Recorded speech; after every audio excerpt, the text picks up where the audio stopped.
We're asked to solve for x. So let me just rewrite this equation so that the absolute values really pop out. So this is 8 times the absolute value of x plus 7 plus 4, in that same color, plus 4 is equal to negative 6 times the absolute value of x plus 7 plus 6 plus 6. Now the key here, at first it looks kind of daunting. It's this complex equation. You have these absolute values in it. But the way to think about this is if you could solve for the absolute value expression, it then turns into a much simpler problem, then you can take it from there. So you can almost treat this expression, the absolute value of x plus 7, you can just really treat it as a variable, and then once you solve for that, it becomes a simpler absolute value problem. So let's try to do that. Let's try to solve for, not x first, we're going to solve for the absolute value of x plus 7.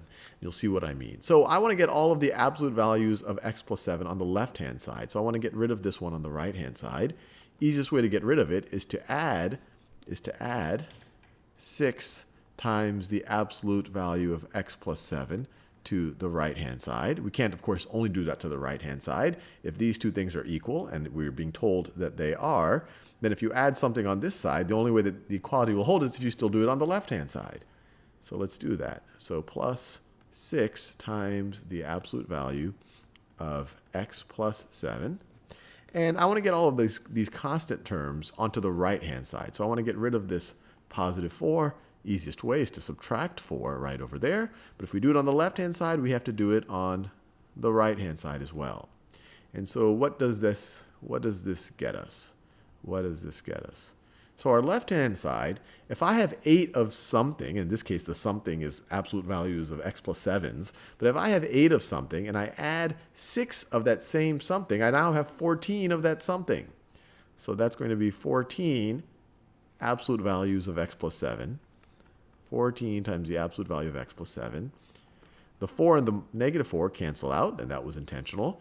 The negative 6 and the 6 x plus 7s cancel out, or absolute values of x plus 7s cancel out, and that was intentional.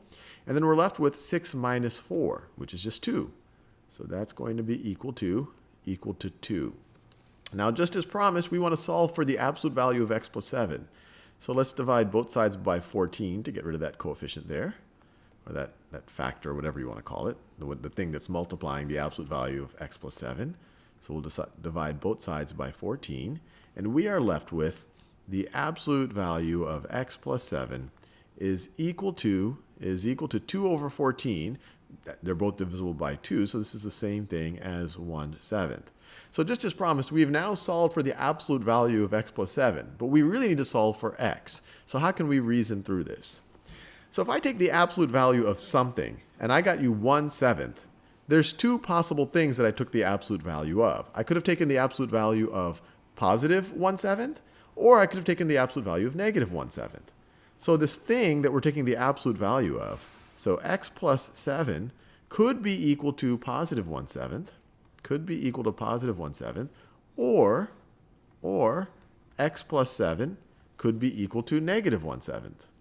Could be equal to negative 1/7. And just think about that for a second. If this thing right over here were equal to 1/7, you take its absolute value, it'd be 1/7. If this thing was negative 1/7, you take its absolute value, it would be positive 1/7. So that's how we got this. So now let's just solve for x. So if we subtract 7 from both sides for this left-hand equation, we get x is equal to 1/7 minus, and 7 we can rewrite as 49 over 7, which is equal to negative 48 over 7. So that's one possibility for x. And then the other possibility, we would get x is equal to, so we have negative 1/7 minus 49 over 7. We're just subtracting 7 from both sides. That's what 49 over 7 is. And then this gets us to negative 50 over 7. So the two solutions to this what we thought was a complicated equation are negative 48 over 7 and negative 50 over 7.